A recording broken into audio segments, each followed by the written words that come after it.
ಚಿನ್ಮಯಂ ವ್ಯಾಪಿ ಯತ್ಸರ್ವಂ ತ್ರೈಲೋಕ್ಯಂ ಸಚರಾಚರಂ ತತ್ಪದಂ ದರ್ಶಿತಂ ಯೇನ ತಸ್ಮೈ ಶ್ರೀ ಗುರವೇ ನಮಃ. ಮಾಂಡುಕ್ಯ ಉಪನಿಷತ್ತು.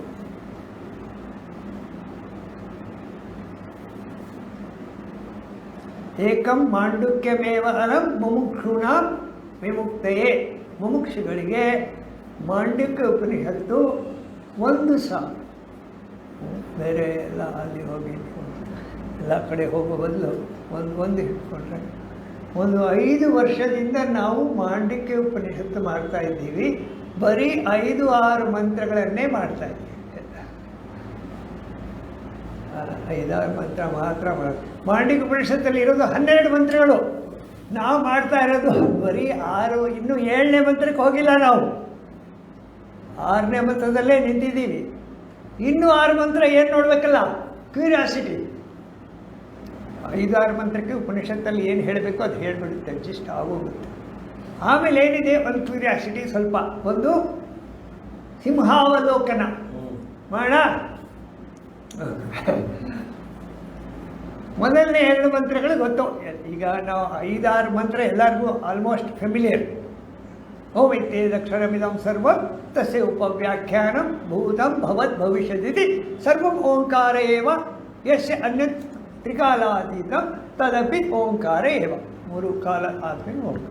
ಸರ್ವಂ ಏತದ್ ಬ್ರಹ್ಮ, ಇದೆಲ್ಲ ಬ್ರಹ್ಮ. ಅಯಂ ಆತ್ಮ ಬ್ರಹ್ಮ. ದಿಸ್ ಆತ್ಮನ್ ಈಸ್ ಬ್ರಹ್ಮನ್. ಸರ್ವಂ ಏತದ್ ಬ್ರಹ್ಮ, ಅಯಂ ಆತ್ಮ ಬ್ರಹ್ಮ, ದಿಸ್ ಆತ್ಮನ್ ಈಸ್ ಬ್ರಹ್ಮನ್. ಓಂ ಇತ್ಯೇದಕ್ಷರಮಿದಂ ಸರ್ವಂ ಅಲ್ಲಿ, ಇಲ್ಲಿ ಸರ್ವಂ ಏತದ್ ಬ್ರಹ್ಮ, ಅಯಂ ಆತ್ಮ. ಎಲ್ಲವೂ ಓಮು, ಎಲ್ಲವೂ ಬ್ರಹ್ಮ. ನಾನು ಕೂಡ ಒಳಗಡೆ ಇರೋನು ಬ್ರಹ್ಮ. ಇದು ಮೇಜರ್ 2 ಲೈನ್ಸ್ ಅಲ್ಲಿ ಬಂದ್ಬಿಡ್ತಿಲ್ಲ.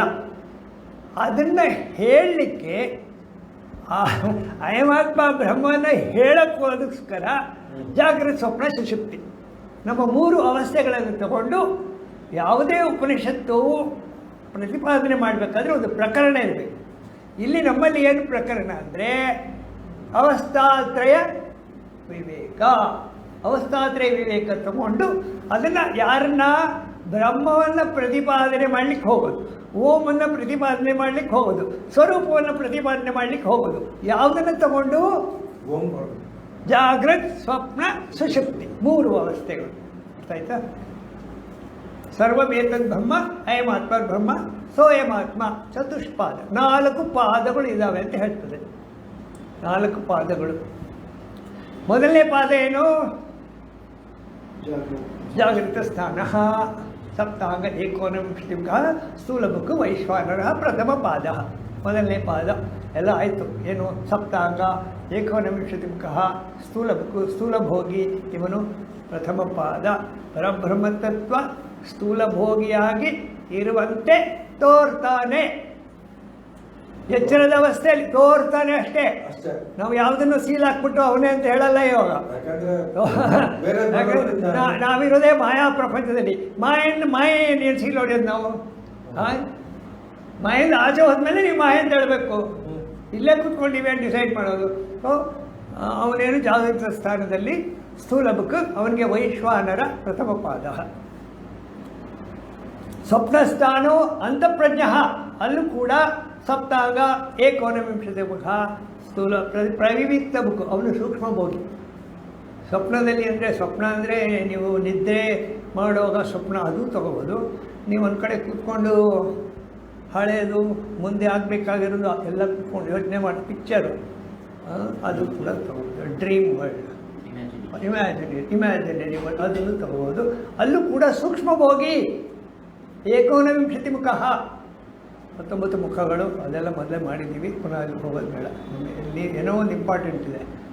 ಪ್ರವಿಭಕ್ತ ಬುಕ್ ಸೂಕ್ಷ್ಮ ಭೋಗಿ, ಸೂಕ್ಷ್ಮ. ಅವನಿಗೆ ತೈಜಸ ಅಂತ ಹೇಳ್ತಾರೆ. ತೈಜಸ ಕನಸಿನಲ್ಲಿ ನಿಮಗೆ ಒಂದು ಬೆಳಕಿರ್ತದೆ ಅಷ್ಟೇ, ತೇಜಸ್. ಆ ತೇಜಸ್ಸಲ್ಲಿ ಮೈಂಡ್ ಕೆಲಸ ಮಾಡುತ್ತೆ. ತೈಜಸ. 3ನೇದು ಯತ್ರ ಸುಪ್ತ ನ ಕಂಚನಂ ಕಾಮಂ ಕಾಮಯತೆ ನ ಕಂಚನ ಸ್ವಪ್ನ ಪಶ್ಯತಿ ತತ್ಸುಷುಪ್ತ ಸುಷುಪ್ತಿ ಸ್ಥಾನ ಏಕೀಭೂತಃ ಪ್ರಜ್ಞಾನ ಘನ ಆನಂದಮಯ ಆನಂದಮುಖ ಚೇತೋಮುಖ ಪ್ರಾಜ್ಞ. 3 ಪಾದ ಆಗೋಯ್ತಾ? ಮೊದಲನೇ ಪಾದ ಆಯಿತು ವೈಶ್ವಾನರ, 2ನೇ ಪಾದ ತೈಜಸ, 3ನೇ ಪಾದ ಪ್ರಾಜ್ಞ. 3 ಆಯಿತು. ಈ 3 ಆದಮೇಲೆ ಇನ್ನೊಂದು ಎಕ್ಸ್ಟ್ರಾ ಮಂತ್ರ ಹಾಕ್ಬಿಡ್ತಾರೆ. ಏಸ ಸರ್ವೇಶ್ವರ, ಇವನು ಸರ್ವೇಶ್ವರ. ಏಸ ಸರ್ವಜ್ಞ, ಏಸ ಸರ್ವಂತರ್ಯಾಮಿ, ಯೋನಿ ಸರ್ವಸ್ಯ ಪ್ರಭವ ಆಪ್ಯಯ. ಇದನ್ನು ನಾವು ಚಾಂದೋಗ್ಯ ಉಪನಿಷತ್ತು ತೊಗೊಂಡು ಅನಲೈಸ್ ಮಾಡಿದ್ವಿ. ನಿದ್ದೆಯಲ್ಲಿ ಯಾರು ಹೋಗ್ತೀವಿ ಅವರೇ ವಾಪಸ್ ಬರ್ತೀವಿ, ಹಾಗೇನೆ ಯಾರು ಸಾಯ್ತಾರೆ ಅವರೇ ಆ ಸೂಕ್ಷ್ಮ ಶರೀರ ಬೇರೆ ರೂಪದಲ್ಲಿ ವಾಪಸ್ ಬರುತ್ತೆ. ಸಿಂಹೋವ ವೃಷಕೋವ ವ್ಯಾಘ್ರೋಹ ತತ್ತತ್ ಜ್ಞಾನಕರ್ಮ ವಾಸನಾಗಿತ ತತ್ ಪ್ರವಿಶಂತಿ ಅಂತ ಚಾಂದೋಗ್ಯದಲ್ಲಿ ಹೇಳ್ತಾರೆ. ಅದು ಕ್ಲಿಯರ್ ಆಯಿತು. ನಾವು ಹೋಗಿರೋರು ಯಾವುದೋ ಒಂದು ರೂಪದಲ್ಲಿ ಬರ್ತೀವಿ. ಅದು ಸತ್ವ ರಜಸ ತಮಸ್ಸು ಮಾಡಿದಾಗ ಕೆಲವರು ಮೇಲೆ ಹೋಗ್ಬೋದು, ಕೆಲವರು ಅಲ್ಲೇ ಇರ್ಬೋದು, ಕೆಲವರು ಕೆಳಗೂ ಹೋಗ್ಬೋದು, ನೋಡಿದ್ದೀವಿ. ಹೌದಾ? 4 ಕಾಲು ಪ್ರಾಣಿ ಆಗಲೂ ಬರ್ಬೋದು. ಸ್ಕೋಪ್ ಇದೆ, ಸ್ಕೋಪ್ ಇದೆ. ಸೊ ಏಷ ಸರ್ವೇಶ್ವರ ಇದಾಯಿತು. 2, 4, 6 ಮಂತ್ರಗಳಾಗೋಯ್ತು. ಏಷ ಸರ್ವೇಶ್ವರ, ಏಷ ಸರ್ವಂತರ್ಯಾಮಿ, ಯೋನಿ ಸರ್ವಸ್ಯ ಪ್ರಭ. 7ನೇ ಮಂತ್ರ ತುರ್ಯ, ನಾವಿನ್ನೂ ಮುಟ್ಟೇ ಇಲ್ಲ ಅದನ್ನು. ಚತುರ್ಥ ಪಾದ ನಾವಿನ್ನೂ ಹೋಗಿಲ್ಲ. ಏನು ಹೇಳ್ತಿದೆ? ನ ಅಂತಃಪ್ರಜ್ಞಂ ನ ಬಹಿಷ್ಪ್ರಜ್ಞ ನ ನೇತಿ ನೇತಿ ನೇತಿ ನೇತಿ ಹೇಳಿಕೊಂಡು ಕೊನೆಗೆ ಒಂದು 4 ಶಬ್ದಗಳಲ್ಲಿ 5 ಶಬ್ದಗಳಲ್ಲಿ ಏಕಾತ್ಮ ಪ್ರತ್ಯಯ ಸಾರಂ ಶಾಂತಂ ಶಿವಂ ಅದ್ವೈತಂ ಚತುರ್ಥಂ ಮನ್ಯಂತೆ ಸ ಆತ್ಮ ಸ ವಿಜ್ಞೇಯ. ಮೊದಲು ಎಲ್ಲ ನ ಅಂತಃಪ್ರಜ್ಞಂ ನ ಬಹಿಷ್ಪ್ರಜ್ಞಂ ನ ಉಭಯತ ಪ್ರಜ್ಞಂ ನ ಪ್ರಜ್ಞಾನಗಣ ನ ಪ್ರಜ್ಞಂ ನ ಅಪ್ರಜ್ಞಂ ಅದೃಶ್ಯಂ ಅವ್ಯಪದೇಶಂ ಏಕಾತ್ಮ. ಅಲ್ಲಿ ಏಕಾತ್ಮ ಪ್ರತ್ಯಯ ಸಾರಂ ಬಂದಾಗ ಪಾಸಿಟಿವ್, ಅಲ್ಲಿವರೆಗೂ ನೆಗೆಟಿವ್. ನ ಅಂತಃಪ್ರಜ್ಞ ನ ಬಹಿಷ್ಪ್ರಜ್ಞ ನ ಉಭಯತ ಪ್ರಜ್ಞ ಎಲ್ಲ ನೆಗೆಟಿವ್, ನೇತಿ ನೇತಿ ನೇತಿ. ಆ ಕೊನೆ 4-5ರಲ್ಲಿ ಏಕಾತ್ಮ ಪ್ರತ್ಯಯ ಸಾರಂ ಅದು ಹೇಳಲಿಕ್ಕಾಗಲ್ಲ, ಆದರೂ ಹೇಳಲಿಕ್ಕೆ ಪ್ರಯತ್ನ ಮಾಡಿದೆ. ಏಕಾತ್ಮ ಪ್ರತ್ಯಯ ಸಾರಂ ಶಾಂತಂ ಶಿವಂ ಅದ್ವೈತಂ ಚತುರ್ಥಂ ಮನ್ಯಂತೆ. 4ನೇ ಪಾದ ಸ ಆತ್ಮ. ಇದನ್ನು ಈ ರೀತಿ ತಿಳ್ಕೊಳ್ಬೇಕು. ಇದೇನಾಯಿತು? 4 ತುರ್ಯಾವಸ್ಥೆ. 7 ಮಂತ್ರಗಳಾಯ್ತಾ? 8, 9, 10, 11, 12 ಸುಮ್ಮನೆ ಎಕ್ಸ್ಪ್ಲೈನ್ ಮಾಡ್ತೀನಿ. ಈ ಮಂತ್ರ ಆಮೇಲೆ ಹೇಳೋಣ, ಯಾಕಂದರೆ ಸಮಯ ಕಮ್ಮಿ ಇದೆ. 8ನೇ ಮಂತ್ರ ಏನು ಹೇಳುತ್ತಂದರೆ ಈ ಓಮನ್ನು ಡಿವೈಡ್ ಮಾಡುತ್ತೆ. ಆ ಉ ಮ ಮಾತ್ರೆಗಳು ಅಂತ ಮಾಡುತ್ತೆ. ಆ ಮಾತ್ರೆ, ಉ ಮಾತ್ರೆ, ಮ ಮಾತ್ರೆ, ಕರೆಕ್ಟಾ? ಹಾಗೆಯೇ ಪಾದಗಳಾಗಿ ಡಿವೈಡ್ ಮಾಡುತ್ತೆ. ಆ ಅಂದರೆ ವಿಶ್ವ, ಉ ಅಂದರೆ ತೈಜಸ, ಮ ಅಂದರೆ ಪ್ರಾಜ್ಞ. ಮಾತ್ರ ಮಾತ್ರಾಶ್ಚ ಪಾದ ಅಂತ ಹೇಳುತ್ತೆ. ಸೊ ಈ ಓಂ ಅನ್ನೋದನ್ನು ಜಾಗ್ರತ್ ಸ್ವಪ್ನ ಸುಷುಪ್ತಿ ವಿಶ್ವ ತೈಜಸ ಪ್ರಾಜ್ಞ ಅಂತ ತಗೋಬೋದು. ಆ ಉ ಮ ಸೃಷ್ಟಿ ಸ್ಥಿತಿ ಲಯ ಅಂತಲೂ ತಗೋ. ಇದು 8ನೇ ಮಂತ್ರ. ಆ ಅಂದರೆ ವಿಶ್ವ ಜಾಗೃತೆ, ಉ ಅಂದರೆ ತೈಜಸ ಸ್ವಪ್ನ, ಮ ಅಂದರೆ ಪ್ರಾಜ್ಞ ಸುಷುಪ್ತಿ. ಇದಾದಮೇಲೆ ಈ 3 ಪಾದಗಳಿಗೆ ಫಲ ಕೊಟ್ಬಿಟ್ಟಿದ್ದಾರೆ. ನೆಕ್ಸ್ಟ್ 3 ಮಂತ್ರ ಏನು ಫಲ? ಅರ್ಥ ಆಯ್ತಾ? ಈಗ 7ನೇ ಮಂತ್ರದವರೆಗೆ ಟಫ್ ಸಬ್ಜೆಕ್ಟು. ಈಗ ಆವು ಮಾ ಮಾಡಿಬಿಟ್ಟು ಜಾಗೃತ ಸ್ವಪ್ನ ಸುಷುಪ್ತಿ ವಿಶ್ವ ತೈಜಸ ಪ್ರಾಜ್ಞ ಅಂತ ಪಾದಗಳೇ ಮಾಡಿಬಿಟ್ಟು ವಿಶ್ವದಲ್ಲಿ ಇದ್ದವರಿಗೆ ಏನು ಫಲ, ತೈಜಸದಲ್ಲಿದ್ದವರಿಗೆ ಏನು ಫಲ, ಪ್ರಾಜ್ಞದಲ್ಲಿದ್ದವರಿಗೆ ಏನು ಫಲ. ನೀವು ಜಾಗೃತೆಯಲ್ಲಿ ಕಾಂಟೆಂಪ್ಲೇಟ್ ಮಾಡಿ ಜಾಗೃತೆಯನ್ನೇ ನಮ್ಮದು ಅಂತ ಭಾವಿಸ್ಕೊಂಡು ಅದರಲ್ಲೇ ನೀವಿದ್ದರೆ ನಿಮ್ಗೆ ಏನೇನು ಡಿಸೈರ್ಸ್ ಇದೆ ಅದೆಲ್ಲ ಫುಲ್ಫಿಲ್ ಆಗುತ್ತೆ. Got it? ಅಷ್ಟೇ. ಸ್ವಪ್ನದಲ್ಲಿ ನೀವೇನೋ ಡ್ರೀಮ್ ಇಟ್ಕೊಂಡು ಅದಕ್ಕೋಸ್ಕರನೇ ದುಡಿತಾ ಇರ್ತೀರ, ನಿಮಗೆ ಆ ಡ್ರೀಮು ಪ್ರಾಪ್ತಿಯಾಗುತ್ತೆ. ಅಷ್ಟೇ ಅಲ್ಲ, ನಿಮ್ಮ ಕುಲದಲ್ಲಿ ನಿಮ್ಮ ಡ್ರೀಮು ಪುನಃ ಮುಂದಕ್ಕೆ ಹೋಗುತ್ತೆ. ಅಂಥವರ ಕುಲದಲ್ಲಿ ಬ್ರಹ್ಮಜ್ಞಾನಿ ಆಗದವನು ಹುಟ್ಟುವುದೇ ಇಲ್ಲ ಅಂತ ಹೇಳ್ಬಿಡ್ತಾರೆ. ಬ್ರಹ್ಮಜ್ಞಾನಿ ಆಗದವನು ಹುಟ್ಟುವುದೇ ಅಂದರೆ ಬ್ರಹ್ಮಜ್ಞಾನಿ ಆಗೋನೇ ಹುಡ್ತಾನೆ ಅಂತ. ಈಗ ಡಾಕ್ಟ್ರ್ ಮಗ ಡಾಕ್ಟ್ರು, ಇಂಜಿನಿಯರ್ ಮಗ ಇಂಜಿನಿಯರು. ಯಾಕೆ ಹೋಗ್ತಾರೆ? ಆ ಇನ್ಫ್ಲುಯೆನ್ಸ್ ಅವರನ್ನು ತಗೊಂಡೋಗ್ತಾರೆ. ಸೊ ಅಲ್ಲಿಗೆ ಅದು ಆಸೆನೇ ಅಲ್ಲಿಗೆ ಹೋಗುತ್ತೆ. ಸ್ವಪ್ನ ಸ್ಥಾನದಲ್ಲಿ ಡ್ರೀಮನ್ನು ಯಾರು ಕಾಂಟೆಂಪ್ಲೇಟ್ ಮಾಡ್ತಾರೆ ಅವರ ಡ್ರೀಮನ್ನು ಫುಲ್ಫಿಲ್ ಮಾಡ್ಕೊಂಡು ಅವರ ನೆಕ್ಸ್ಟ್ ಜನ್ರೇಷನ್ನು ಆ ಡ್ರೀಮನ್ನೇ ತಗೊಂಡೋಗ್ತಾರೆ. ಅರ್ಥ ಆಯ್ತಾ? ಪ್ರಾಜ್ಞ ಸ್ಥಿತಿ ಅವ್ರ ಕಥೆ ಏನು ಏನು ಇರೋದಿಲ್ಲ, ಹೇಳಕ್ಕಾಗಲ್ಲ ಅನುಭವ ಅಂತ. ಏನು ಹೇಳಕ್ಕಾಗಲ್ಲ ಪ್ರಾಜ್ಞದಲ್ಲಿ, ಅಲ್ಲೇ ಹೇಳಕ್ಕಾಗಲ್ಲ, ಜಾಗೃತಿ ಬಂದಾಗಲೇ ಹೇಳಕ್ಕಾಗೋದು. ಉಪನಿಷತ್ ಏನು ಹೇಳುತ್ತಂದರೆ, ಪ್ರಾಜ್ಞದಲ್ಲಿ ಅವನು ಈಗ ಜಾಗೃತಿಯವರು ಪ್ರಾಜ್ಞಕ್ಕೆ ಹೋಗ್ತಾರೆ, ಸ್ವಪ್ನದವರು ಪ್ರಾಜ್ಞಕ್ಕೆ ಹೋಗ್ತಾರೆ. ಅವರು ಇಲ್ಲಿ ಅಳಿಯೋದವನು ಅಳಿತಾನೆ ಅಂತ, ಇವರೆಲ್ಲರನ್ನ ಅಳಿತಾನೆ ಅವನು ಪ್ರಾಜ್ಞದವನು. ಇವರೆಲ್ಲ ಅಳಿಯೋದು, ಅದು ಹೋಗೋದು ಬರೋದು ಅಂದರೆ ಅವನು ಎಲ್ಲ ವಿಷಯಗಳನ್ನು ತಿಳ್ಕೊಂಡಿರ್ತಾನೆ. ಅವನಿಗೆ ತಿಳಿಯಲಾಗದ್ದು ಏನೂ ಇಲ್ಲ. He will become one with the cosmos. ದೊಡ್ಡ ಜ್ಞಾನಿ ಆಗ್ಬಿಡ್ತಾನೆ ಅವನು. ಎಲ್ಲ ಜ್ಞಾನ ಅವನಲ್ಲೇ ಇರುತ್ತೆ. ಪ್ರಾಜ್ಞಾವಸ್ಥೆ ಏನು ಹೇಳ್ತೀರಿ? ಯತ್ರ ಸುಪ್ತವನ ಕಂಚನ ಕಾಮಂ ಕಾಮಯತೇನ ಕಂಚನ ಸ್ವಪ್ನತ ಸುಷುಪ್ತಿ ಸ್ಥಾನ ಏಕೀಭೂತ ಪ್ರಜ್ಞಾನಮಯ ಆನಂದಮಯ. ಆನಂದಕ್ಕೂ ಪ್ರಾಜ್ಞಾ ಹೇಳಿಬಿಟ್ಟು ಏಷ ಸರ್ವೇಶ್ವರ, ಏಷ ಸರ್ವಜ್ಞ, ಏಷ ಸರ್ವಂತರ್ಯಾಮಿ ಅಂತ ಎಲ್ಲರೂ ಅಂತರ್ಯಾಮಿ ಆಗಿಬಿಡಿ. ಪ್ರಾಜ್ಞಾವಸ್ಥೆಯಲ್ಲಿ ನೀವು ಸ್ಪ್ರೆಡ್ ಆಗಿರ್ತೀರಲ್ಲ, ಅದನ್ನು ಕಾಂಟೆಂಪ್ಟ್ ಮಾಡಿದ್ರೆ ಎಲ್ಲರಲ್ಲೂ ಅವನೇ ಆಗ್ಬಿಡ್ತಾನೆ. ಅವನಿಗೆ ಗೊತ್ತಿಲ್ಲದಿರೋದು ಏನೂ ಇಲ್ಲ ಅಂತ. ಜ್ಞಾನ ಇನ್ನೂ ಮೆಟೀರಿಯಲಲ್ಲೇ ಇದ್ದಾನೆ. Take care. ಇನ್ನು ಯಾಕೆಂದರೆ 3ನೇ ಪಾದದಲ್ಲಿದ್ದಾನೆ. 3ನೇ ಪಾದ ಸ್ಟಿಲ್ ಇಟ್ ಈಸ್ ಮೆಟೀರಿಯಲ್. ಕರೆಕ್ಟಾ? ಮ್ಯಾಟರ್. ಸೊ 11 ಮಂತ್ರ ಆಗೋಯ್ತು. 7ನೇ ಮಂತ್ರ ಆದಮೇಲೆ 8ನೇ ಮಂತ್ರ ಅಕಾರ ಮಕಾರ ಆಯಿತು. 9, 10, 11 ಜಾಗೃತಿಯವನು ಏನು ಮಾಡ್ತಾನೆ, ಸ್ವಪ್ನದವನು ಏನಾಗ್ತಾನೆ, ಸುಷುಪ್ತಿಯವನು ಏನಾಗ್ತಾನೆ. 11 ಆಯಿತು. 12ನೇ ಮಂತ್ರ ಏನು? ತುರಿಯದವನು ಏನು ಮಾಡ್ತಾನೆ, ಅವನು ಏನಾಗ್ತಾನೆ? ತುರಿಯದವನು ಏನಾಗ್ತಾನೆ? ಬ್ರಹ್ಮವಿದ್ ಬ್ರಹ್ಮೈವ ಭವತಿ. ಬ್ರಹ್ಮವಿದ್ ಬ್ರಹ್ಮೈವ ಭವತಿ. ಅವನು ಬ್ರಹ್ಮವೇ ಆಗ್ತಾನೆ. ಅವನಿಗೆ ಬೇರೆ ಯಾವುದ್ರ ಮೇಲೂ ಇಲ್ಲ. ಅವನಿಗೆ ಜಾಗ್ರತೆ ಬಿಲ್ಡಿಂಗ್ ಮಾಡಬೇಕು ಅಂತಿಲ್ಲ, ಡ್ರೀಮೂ ಇಲ್ಲ, ಅಥವಾ ನಾನು ಎಲ್ಲರ ಜೊತೆ ಒಂದಾಗಿ ನಾನೆಲ್ಲ ಸ್ವರಾಟ ಆಗಬೇಕು ಅಂತ ಅದೂ ಇಲ್ಲ ಅವನಿಗೆ. ಆ ಎಫಲ್ಜಸ್ ಮಾತ್ರ ಇರುತ್ತೆ ಅವನ. ಬ್ರಹ್ಮವಿದ್ ಬ್ರಹ್ಮೈವ ಭವತಿ. ಅನುಭವ ಎಲ್ಲ ಇರುತ್ತೆ, ಅವನಿಗೇನು ಬೇಕಾಗಿಲ್ಲ. ಆ ಅನುಭವನ ಮೀರಿ ಹೋಗಿರ್ತಾನೆ ಅವನು. ಸಾಕ್ಷಿ ರೂಪಕ್ಕೆ ಹೋಗ್ಬಿಟ್ಟಿರ್ತಾನೆ.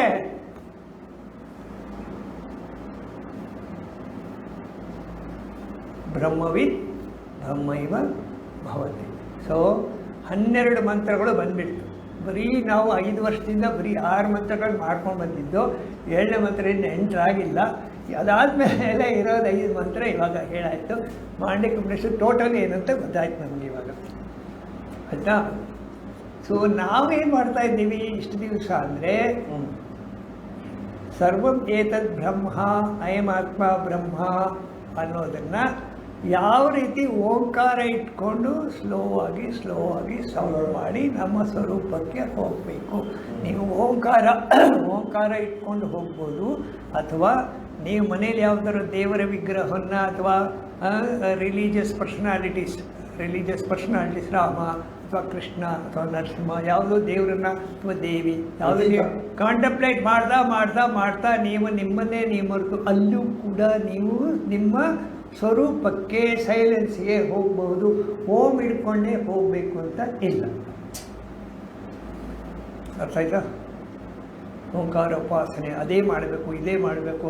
ಕೆಲವು ಯಾವುದೋ ನ್ಯಾರೋ ಇದರಲ್ಲಿ ಇದು ಏನಿಲ್ಲ. ಇದು ನೀವು ಯಾವುದನ್ನು ಸಂಗೀತದಲ್ಲಿ ಹಿಡ್ಕೊಂಡ್ರೂ ಕೂಡ ಬ್ರಹ್ಮವನ್ನು ತಲುಪಬಹುದು, ಆರಾಮಾಗಿ ಹೋಗ್ಬೋದು, ಏನು ತೊಂದರೆ ಇಲ್ಲ. ನೀವು ಇಮೋಷನಿಂದಲೇ ಮೆಂಟಲ್ ಇದರಿಂದಲೇ ಬ್ರಹ್ಮವನ್ನು ತಲುಪೋದು, ಅಥವಾ ಇಂಟೆಲೆಕ್ಚುವಲ್ ಲೆವೆಲ್ಗೆ ಹೋಗಿ ಅದನ್ನು ಬಿಟ್ಟು ಬ್ರಹ್ಮವನ್ನು ತಲುಪೋದು. ಯಾವಾಗ ಬೇಕಾದ್ರೂ ಹೋಗ್ಬೋದು. ಒಟ್ಟಿನಲ್ಲಿ ನಿಮಗೆ ಆ ಮುಮುಕ್ಷುತ್ವ ಇರಬೇಕು. ಮುಮುಕ್ಷುತ್ವ ಇರಬೇಕು. ಮುಮುಕ್ಷುತ್ವ ಹೇಗಿರಬೇಕು? ಅನುಭವ ಪೂರ್ವಕವಾಗಿರಬೇಕು, ಅನುಭವದಲ್ಲಿ ಇರಬೇಕು, ಶಾಶ್ವತವಾಗಿರಬೇಕು. ನೋಡಿ, ರಾಮಕೃಷ್ಣ ಪರಮಹಂಸರು ಇದೇ ಕ್ವಶನ್ ರಾಮಕೃಷ್ಣ ಪರಮಹಂಸರಿಗೆ ಶಿಷ್ಯ ಕೇಳ್ದ. ಅವರು ಅವನ್ನ ಕರ್ಕೊಂಡೋಗ್ಬಿಟ್ಟು ಹೊಳೆಯಲ್ಲಿ ನೀರೊಳಗೆ ಮುಳುಗಿಸ್ಬಿಟ್ಟು ಕತ್ತನ್ನು ಗಟ್ಟಿ ಹಿಡ್ಕೊಂಡ್ಬಿಟ್ರು. ಸ್ವಲ್ಪ ಹೊತ್ತು ಅವನು ಓ ಅಂತ ಹೊಡ್ಕೋತಾ ಇದ್ದ.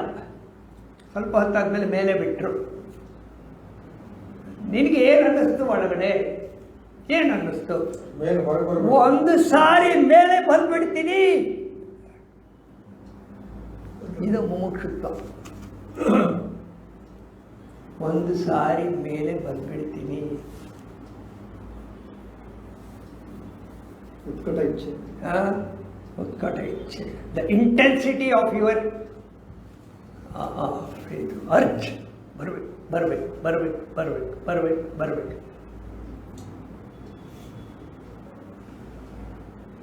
ಈ ಮುಮುಕ್ಷುತ್ವ ಬಂದಾಗ ತಮಾಷೆ ಇದೆ.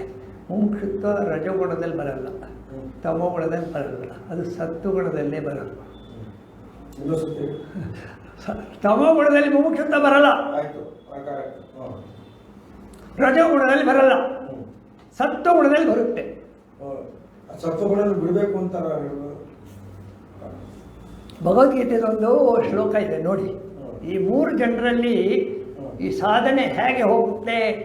ಧೂಮೇನ ವ್ರಿಯತೆ ವಹ್ನಿ ಯಥಾದರ್ಶೋ ಮಲೇನ ಚ ಯಥೋಲ್ಭೇನ ವೃತೋ ಗರ್ಭ ತಥಾ ತೇನೇದಮಾವೃತಂ ಅಂತ. ಧೂಮೇನ ವ್ರಿಯತೆ ವಹ್ನಿ, ಬೆಂಕಿ ಉರಿತಾ ಇರುತ್ತೆ ದೀಪ, ಅದರ ಜೊತೆ ಸ್ವಲ್ಪ ಹೊಗೆ ಬರ್ತಾ ಇರುತ್ತೆ. ಹೊಗೆ ಬೆಂಕಿ ಒಟ್ಟಿಗೆ ಇರುತ್ತೆ. ಸ್ವಲ್ಪ ಗಾಳಿ ಬಂದಾಗ ಹೊಗೆ ಆಚೆ ಹೋಗಿ ಬೆಂಕಿ ಮಾತ್ರ ಕಾಣುತ್ತೆ. ಸತ್ವಗುಣದವರಿಗೆ ಆ ಗಾಳಿ ಬಂದಷ್ಟು ಟಚ್ ಇದ್ರೆ ಅವರಲ್ಲಿ ವೃದ್ಧಿ ಆಗ್ಬಿಡುತ್ತೆ. ಅವರ ಇಂಪ್ಯೂರಿಟೀಸ್ ಹೋಗ್ಬಿಡ್ತದೆ. ಅವರಿಗೆ ಟಚ್ ಇದ್ರೆ ಸಾಕು. ರಜೋಗುಣದವರು ಯಥಾದರ್ಶೋ ಮಲೇನ ಚ, ಕನ್ನಡಿಯಲ್ಲಿ ಧೂಳು ಕೂತ್ಕೊಂಡ್ಬಿಟ್ಟಿದೆ ಹಳೇದು. ಅದು ಹೇಗೆ ತೆಗಿತೀರಾ? ಬಟ್ಟೆ ತಗೊಂಡು ಉಜ್ಜಿ ಉಜ್ಜಿ ಉಜ್ಜಿ ಉಜ್ಜಿ ಉಜ್ಜಿ. ರಜೋಗುಣದವರು ಉಜ್ಜಬೇಕು, ಚೆನ್ನಾಗಿ ದುಡಿಬೇಕು, ಚೆನ್ನಾಗಿ ನಿಷ್ಕಾಮ ಕರ್ಮ ಮಾಡಬೇಕು. ಆವಾಗ ಅವ್ರದ್ದು ಅವರಲ್ಲಿ ಆ ಇದು ಬರುತ್ತೆ, ಬೆಳಕು. ಸಾಧನೆ ಜಾಸ್ತಿ ಮಾಡಬೇಕು, ಸ್ವಲ್ಪ ದೇಹ ತಣ್ಣನೆಲ್ಲ ಮಾಡಬೇಕು. ಯಾರು? ರಜೋಗುಣದವರು. ರಜೋಗುಣದವರು ಜಾಸ್ತಿ. ತಮೋಗುಣದವರು ಯಥೋಲ್ಮೇನ ಆವೃತೋ ಗರ್ಭ, ಗರ್ಭದಲ್ಲಿರೋ ಮಗು 9 ತಿಂಗಳು ಆಗೋವರೆಗೂ ಅದು ಆಚೆ ಬರಲ್ಲ, ಅಲ್ಲಿವರೆಗೂ ಕಾಯಬೇಕು. ತಮೋಗುಣದವರು ಕಾಯಬೇಕು. ತಮೋಗುಣದವರು ಅದು ಬರೋವರೆಗೂ ಕಾಯಬೇಕು. ಅದು ಕಾಯಲೇಬೇಕು ಅವರು. They have to wait.